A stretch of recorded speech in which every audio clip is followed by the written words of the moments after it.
Hello friends, welcome to Jeevan Study Circle and Research Center. So today I am going to tell you a brief descriptions about the syllabus of the UPPCS examinations. UPPCS examinations का जो plan of examination है उसके according UPPCS तीन तरह के examination conduct कराती है, एक तो प्रिलिमिनरी, मेंस और इंटरव्यू। तो इस वीडियो में मैं आप लोगों को बताऊंगा कि सिलेबस जो प्रिलिमिनरी एग्जामिनेशंस होता है, मेन एग्जामिनेशन और इंटरव्यूज़, उसके सिलेबस क्या होंगे इसके बारे में हम जानेंगे इस वीडियो के अंतर्गत। जैसा कुछ व्यूवर्स का डिमांड था कि एक बार डिटेल्स में बताया जाए कि इसका सिलेबस क्या होता है और उसकी स्ट्रेटजी क्या होनी चाहिए उसकी प्रिपरेशंस के लिए, तो मैं उसके बारे में इस वीडियो में डिटेल्स में बताने जा रहा हूँ। सो इस वीडियो को आप लोग ध्यान से सुनिए और जो है कि इस वीडियो के द्वारा बताए हुए सारे फैक्ट्स के ऊपर अमल करिए, तो आप लोगों को इससे बहुत ही बड़ा लाभ होने जा रहा है। तो आइए दोस्तों स्टार्ट करते हैं। जैसा कि यहाँ पे अपेंडिक्स 4 में दिया गया है प्लान ऑफ एग्जामिनेशन में, तो इसमें प्लान ऑफ एग्जामिनेशन में प्रिलिमिनरी एग्जामिनेशन है फर्स्ट में।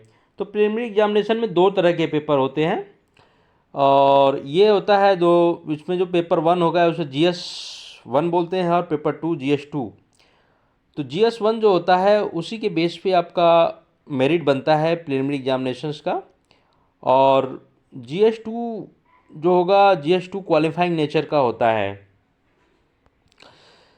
तो इसमें आपका जो पेपर 2 ऑफ, ये देखिए यहाँ पे है paper 2 of preliminary examination will be of qualifying nature, qualifying with paper, qualifying with minimum qualifying marks दिया है। मिनिमम क्वालिफाइंग मार्क्स 33% होगा, ठीक है। तो it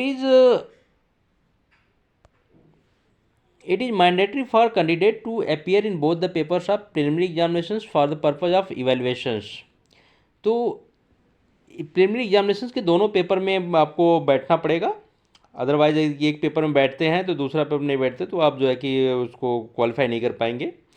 and the merit of the candidate will be determined on the basis of the marks obtain in paper 1 of the preliminary examinations. तो जैसा notice बता रहा है कि आपका जो प्रिलिमिनरी एग्जामिनेशंस का मेरिट है वो केवल पेपर 1 के बेस पे ही बनेगा। पेपर 2 केवल क्वालिफाइंग नेचर का होता है और पेपर 2 में मिनिमम 33% मार्क्स लाना कंपलसरी है। इस चीज़ को ध्यान देना कि कम से कम 33% मार्क्स आप लाएंगे तभी पेपर 1 को, प्रिलिमिनरी एग्जामिनेशंस को क्वालिफाई कर पाएंगे। यदि आप 33% मार्क्स नहीं लाते हैं तो आप पेपर 2 में डिसक्वालीफाइड हो जाएंगे। पेपर 2 में 33% मार्क लाना जरूरी होता है। यदि आप नहीं ला पाते हैं तो डिसक्वालीफाई हो जाएंगे और फिर आपका जो पेपर 1 का इवेल्युएशन नहीं किया जाएगा, फिर आप वहीं से फेल हो जाओगे स्टेज 1 में या प्रिलिमिनरी एग्जामिनेशन में। तो इस चीज़ का ध्यान दीजिए आप लोग। अब सब्जेक्ट्स फॉर कंबाइंड स्टेट अपर सबसे मेन एग्जामिनेशन, अब देखिए मेन एग्जामिनेशन में कौन कौन से सब्जेक्ट होते हैं, उनका क्या एग्जामिनेशन का क्राइटेरिया है उसके बारे में जानते हैं। तो इसमें टोटल 6 पेपर होते हैं। The syllabus were in mention in appendix 6 is the total 8 paper होते हैं, सॉरी टोटल जो पीसीएस मेंस एग्जामिनेशन होता है उसमें 8 पेपर होते हैं। तो उसमें जो है कि एक जो पेपर 1 होता है वो जनरल हिंदी का हो गया जो 150 मार्क्स का होता है, और पेपर 2 ऐसे का होता है 150 मार्क्स का। जनरल स्टडीज़ जो है कि पेपर 1 GS1 जो होता है वो 200 मार्क्स का। इसी तरह से GS2 3 4 4 GS होते हैं, GS के पेपर, 2 ऑप्शनल के पेपर होंगे और एक होगा GS जनरल हिंदी और एक होगा ऐसे का। टोटल 8 पेपर हो जाएंगे। तो जनरल हिंदी और जो ऐसे का पेपर होता है वो 150 मार्क्स का होता है, और बाकी जो 6 पेपर होते हैं, 4 ऑप्शनल के और 4 GS के और 2 ऑप्शनल के, वो 200 मार्क्स के होते हैं और हर एक पेपर के लिए 3 घंटे का टाइम अलॉट किया गया है। तो इस तरह से आप देखोगे कि टोटल जो मार्क्स हो जाते हैं मेंस एग्जामिनेशंस के वो 1500 हो जाएगा, और उसमें इंटरव्यू जो 100 मार्क्स का होता है इंटरव्यू को इंक्लूड कर दिया जाएगा। तो टोटल जो मेरिट के लिए जो नंबर्स होते हैं वो 1600 होते हैं पीसीएस एग्जामिनेशंस के लिए, जिसकी बेस पे आपको पोस्ट एलोकेशन होता है। अच्छा मेरिट आएगा, अच्छा रैंक आएगा तो आपको आपके पसंद की पोस्ट और वो पोस्ट मिलेगी। तो ये है पूरा इसका मेंस का मोटा मोटा जनरल आइडिया कि क्या क्या पेपर होता है उसमें। अभी देखिए जो कंपलसरी सब्जेक्ट है वो क्या है? जनरल हिंदी आपका एक कंपलसरी है, जनरल फिर एसे है, फिर जनरल स्टडीज है। जनरल स्टडीज में first, second, third and fourth papers will conventional paper type for solving the questions. ये जो कंपलसरी पेपर है इसमें 6 पेपर कंपलसरी होते हैं, हर एक को करना पड़ेगा। एक होता है जनरल हिंदी का, एशे का, और चारों जीएस के पेपर। ये सब हर एक कैंडिडेट्स के लिए कॉमन है और कंपलसरी है, ये हर एक को करना पड़ेगा। उसके बाद एक ऑप्शनल पेपर होता है जिसमें कि कैंडिडेट्स अपनी चॉइस से कोई एक सब्जेक्ट चूज कर सकता है अपने ऑप्शंस के लिए। तो अपनी पसंद के अकॉर्डिंग सब्जेक्ट को चूज करने का यहाँ पे ऑप्शन दिया गया है। जिस कैंडिडेट को जिस सब्जेक्ट में इंटरेस्ट है वो अपने पसंद का सब्जेक्ट चुन सकता है। अभी आप देखिए सब्जेक्ट का लिस्ट दिया गया है कि जो ऑप्शनल सब्जेक्ट्स होंगे उनकी क्या क्या कौन कौन सा सब्जेक्ट उसमें आता है। तो यहाँ पे टोटल 29 सब्जेक्ट्स का लिस्ट दिया गया है। आपको इसमें से जो समझ में आता है, जिसमें आपकी इंटरेस्ट अच्छा है, जिसमें आपका स्टडी मटेरियल्स वगैरह अच्छे से मिल जाता है, जिसको समझने में आपको आसानी होती है, उस किसी भी सब्जेक्ट को आप यहाँ से चुन सकते हो। कोई कंपलसरी नहीं है कि आप यदि साइंस के स्टूडेंट्स हैं तो आर्ट्स के सब्जेक्ट को नहीं चुन सकते कर सकते हैं, या आप आर्ट्स के स्टूडेंट हैं तो साइंस के सब्जेक्ट को नहीं चूज कर सकते हैं। This is absolutely depend upon you which subject you like most and which subject have more interest in you. जिस सब्जेक्ट में आपका ज़्यादा इंटरेस्ट हो उसको चूज करिए। And of course one thing I would like to add here that the materials available in the market, if you are choosing any subject, then first of all you should think about certain factors like the your interest into the subjects, and of course the availability of the study materials of that particular subject in the market, so that there should not be any hindrance while you are preparing for the same optional subject.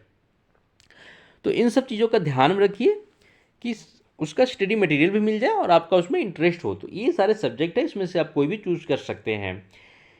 तो इसके बाद जो है कि आपका आता है PCS mains exam हो जाएगा। उसके बाद आपका मेरिट बनेगा। मेरिट के आधार पे जो है कि कैंडिडेट्स का नोटिफिकेशन के द्वारा लिस्टिंग हो जाएगा कि ये कैंडिडेट्स मेंस पास क्वालिफाई कर चुके हैं, और उसके बाद जो है कि इंटरव्यू की डेट फिक्स की जाएगी। फिर इंटरव्यू के लिए कॉलअप किया जाएगा, जो कि वहाँ पे आपका यूपी पीसीएस का जो ऑफिस है हेडक्वार्टर वहाँ पे होगा इलाहाबाद में।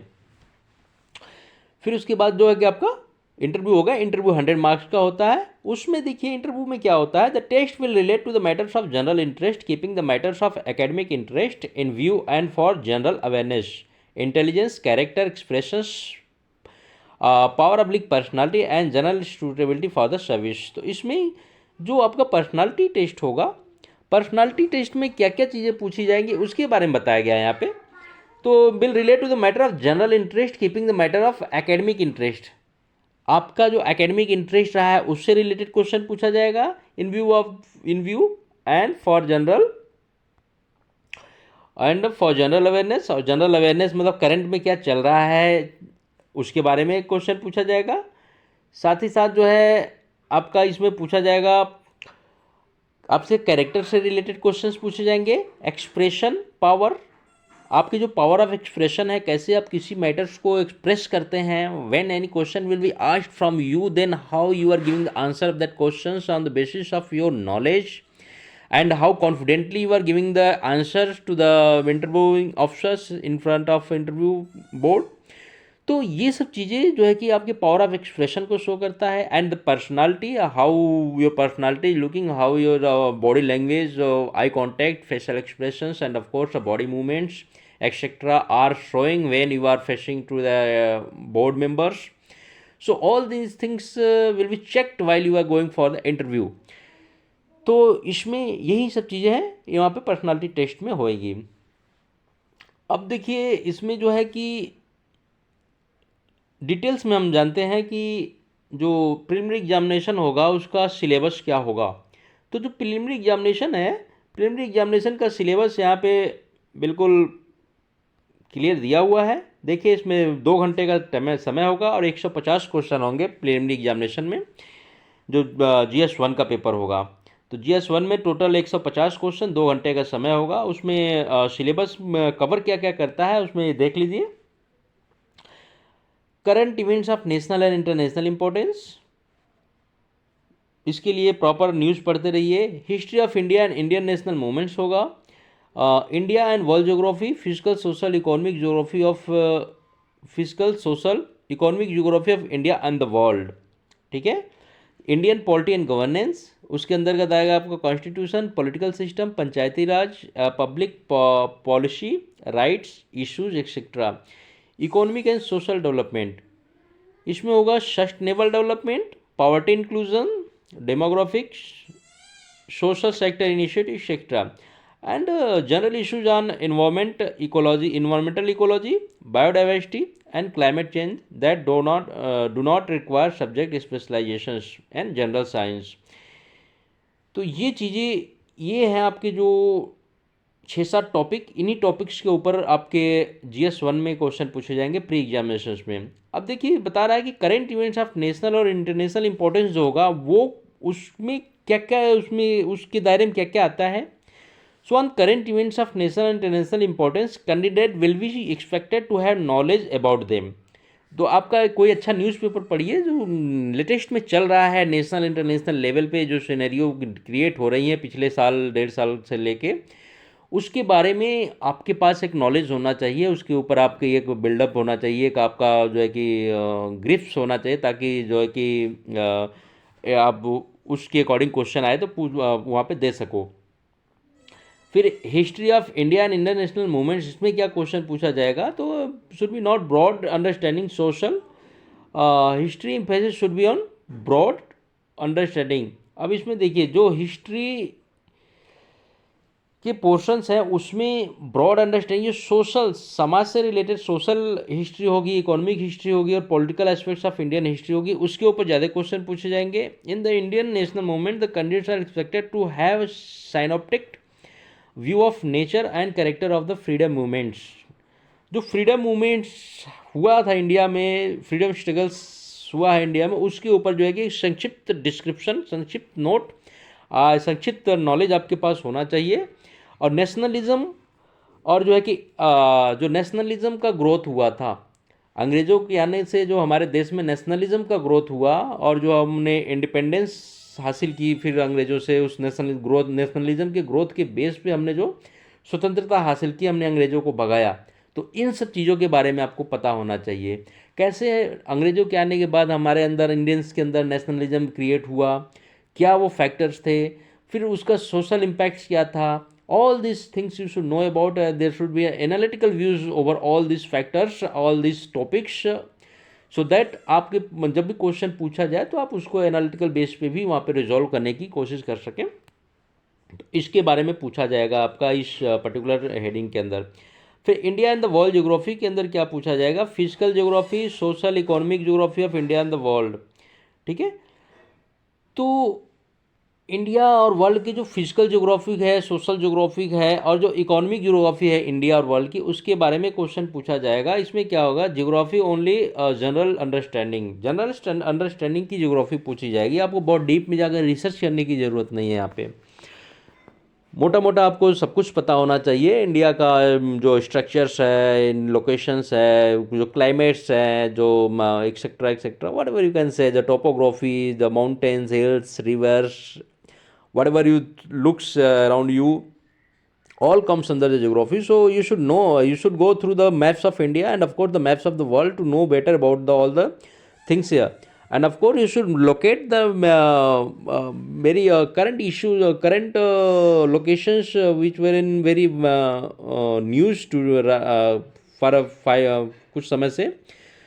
तो ऐसे लोकेशंस को आप वहाँ पे मैप पे ट्रेस आउट करिए, उनको लोकेट करिए, उनकी लोकेशंस को डालिए, क्योंकि लोकेशंस के बारे में भी कोई क्वेश्चन पूछ देता है कि ये पर्टिकुलर लोकेशन मैप में कहाँ पे है। तो इसके बारे में भी आपको पता होना चाहिए। तो आप मैप देखिए इंडिया का और वर्ल्ड का, उसके बेस पे आप उसको रिसर्च करिए, उसका स्टडी करिए, उससे आपको लोकेशंस के बारे में पता होगा। फिर जो भी करंट का कोई इशू चल रहा होगा, कोई इवेंट्स चल रहा होगा उस पर्टिकुलर लोकेशंस में, तो उसको आप मैप के साथ कोरिलेट कर लीजिए। इससे आपको एक आइडिया मिलेगा कि जो ये अभी लोकेशन काफ़ी न्यूज में था, तो इसके चांसेस बन सकते हैं एग्जामिनेशन में क्वेश्चन आने के, तो आप इसके ऊपर फोकस करिए। दूसरा है इंडियन पॉलिटी एंड गवर्नेंस। तो इसमें देखिए क्या पूछा जाएगा, इंडियन पॉलिटी के बारे में पूछा जाएगा। In Indian polity economic and cultural questions will be test knowledge of country's political system including Panchayati Raj and community development. तो इसमें क्या होगा, एक्चुअली ये जो पॉलिटिकल सिस्टम हमारे देश का चल रहा है उसके बारे में आपका टेस्ट होगा, जो हमारे कॉन्स्टिट्यूशन है, जो हमारे पार्लियामेंट्स है, जो हमारे गवर्नमेंट का फंक्शनिंग है etcetera. You will be tested there through the questions of this, कि how well you know about the political system of a country and functioning of the government of the country. तो इस सब चीज़ों के बारे में आपसे क्वेश्चन पूछ के आपको टेस्ट किया जाएगा कि आपको कितना इन सब चीज़ों का नॉलेज है। तो इसके बारे में आप बुक पढ़ लीजिएगा। फिर हो गया आपका सोशल इकोनॉमिक डेवलपमेंट। इसमें देखिए क्या होता है कि जो हमारा अभी candidate will be tested with the respect to problem and relationship between population, environment and urbanisations. तो इसमें जो पॉपुलेशन, इन्वायरमेंट और अर्बनाइजेशंस का आपस में रिलेशनशिप एक्सेट्रा चल रहा है, तो इन सबों के बारे में आपका टेस्ट होगा, वो पूछा जाएगा। तो इन्वायरमेंट के बारे में आपको पढ़ना होगा, पॉपुलेशन के बारे में पढ़ना होगा, और जो है कि ये अर्बनाइजेशन एक्सेट्रा का जो इम्पैक्ट पड़ रहा है हमारी समाज के ऊपर, हमारे इन्वायरमेंट के ऊपर, हमारे पॉपुलेशन एक्सेट्रा के ऊपर, हमारी इकोनॉमी के ऊपर, तो सबके बारे में आपके पास एक अंडरस्टैंडिंग होनी चाहिए। ठीक है।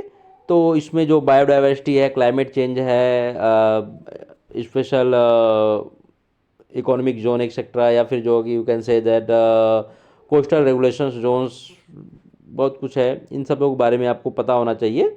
तो कहने का मतलब कि इन्वायरमेंट से रिलेटेड इश्यूज जो होते हैं उसको आप इसमें पढ़ लीजिएगा। फिर जनरल साइंस का क्वेश्चन आता है। जनरल साइंस में आप जो है कि इसमें जनरल क्वेश्चन पूछे जाते हैं। फॉर एग्जांपल फिजिक्स, केमिस्ट्री और बायोलॉजी से रिलेटेड क्वेश्चंस में पूछे जाते हैं। कुछ नए टेक्नोलॉजिकल डेवलपमेंट्स हुए होते हैं तो उससे क्वेश्चन पूछे जाते हैं। तो इसमें जो मोस्ट क्वेश्चंस पूछे जाते हैं, जहाँ तक मैंने चेक किया है अपने एग्जामिनेशन के ड्यूरेशन में, कि इसमें बायोलॉजी के पोर्शंस के क्वेश्चन अच्छे से पूछे जाते हैं। तो आप बायोलॉजी के क्वेश्चन वाले बायोलॉजी के पोर्शंस को अच्छे से पढ़ लीजिएगा। साथ ही में फिजिक्स और केमिस्ट्री से भी कुछ एक क्वेश्चन पूछे जाते हैं, जैसे पॉलीमर्स वगैरह हुए एक्सेट्रा, ये सब कुछ पूछे जाते हैं क्वेश्चन, तो इसको भी देख लीजिएगा। तो ये हो गए आपके जनरल स्टडीज 1 का, जो कि प्रीलिमिनरी एग्जामिनेशंस का होगा। अब फिर जनरल स्टडीज 2 में क्या आता है देख लीजिए। इसमें कुछ एक चीज़ें होती हैं जो कि आपको बहुत ज़्यादा, इसमें यदि आप ठीक ठाक हैं तो बहुत ज़्यादा आपको एफर्ट करने की ज़रूरत नहीं पड़ती है। यदि वीक हैं तो आप एफर्ट करिए, क्योंकि क्वालिफाइंग होता है, लेकिन कंपलसरी भी है कि इसमें 33% मार्क्स लाना है। यदि नहीं लाए तो आप फेल हो जाओगे, फिर आपका पूरा एग्ज़ाम ही गया। तो इसको बहुत हल्के में भी नहीं लेना है। और यदि आपकी कमांड स्ट्रांग है, आपकी पकड़ अच्छी है, तो आप इसको जो है कि ज़्यादा टाइम ना डिवोट करके हम डेली 1 घंटे भी टाइम नहीं दे देंगे इसको, तो आई थिंक मेरे हिसाब से बहुत सफिशिएंट है इसको क्वालिफाई कर पाना। इसमें इंग्लिश का कम्प्रिहेंसन आता है। एक आपका जो इंग्लिश का कम्प्रिहेंसन होगा, कम्प्रिहेंसन के बेस पे क्वेश्चन आता है। फिर उसके बाद interpersonal skill including communication skill. तो आपके इंटरपर्सनल स्किल्स के बारे में इसमें कुछ क्वेश्चंस पूछे जाएंगे, डायरेक्ट क्वेश्चन होते हैं, तो उसके बारे में आपसे पूछा जाएगा। तो आप इस चीज़ को थोड़ा अपनी कोई बुक्स देख लीजिएगा। फिर रीजनिंग के बेस पे logical reasoning and analytical ability, decision making and problem solving, general mental ability, elementary mathematics up to class 10 level, mathematics, algebra, geometry and statistics, and general English up to class 10 level, general Hindi up to class 10 level. तो इसमें Hindi, English, reasoning etcetera है, सब questions पूछे जाते हैं। अभी इसके syllabus क्या क्या है मोटा मोटा यहाँ पे पूरा डिटेल्स में दिया हुआ है, आप इसको देख लीजिएगा यदि आपको चाहिए होगा डिटेल्स तो। नहीं तो इसका एक स्क्रीनशॉट ले लीजिए, यहीं से आपको पूरा सिलेबस यहाँ पे इसका मिल जाएगा। स्क्रीनशॉट लेके इसको जो है कि सेव कर लीजिए।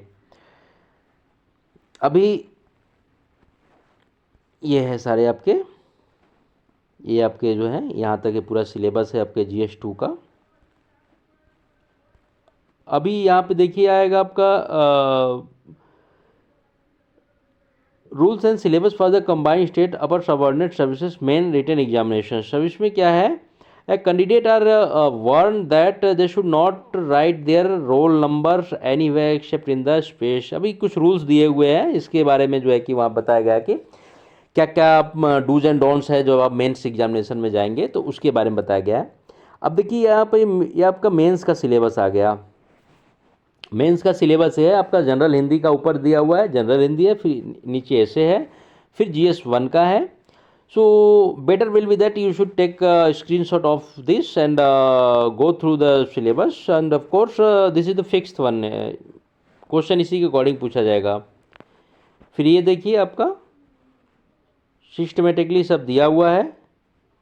फिर GS2 का आ गया. GS2 में आपका इंडियन कॉन्स्टिट्यूशन से रिलेटेड क्वेश्चन पूछे जाते हैं मैक्सिमम. ये GS2 का है. फिर GS3 आ गया है. GS3 में इकोनॉमी से रिलेटेड क्वेश्चन पूछे जाते हैं. फिर आपका GS4 आ गया.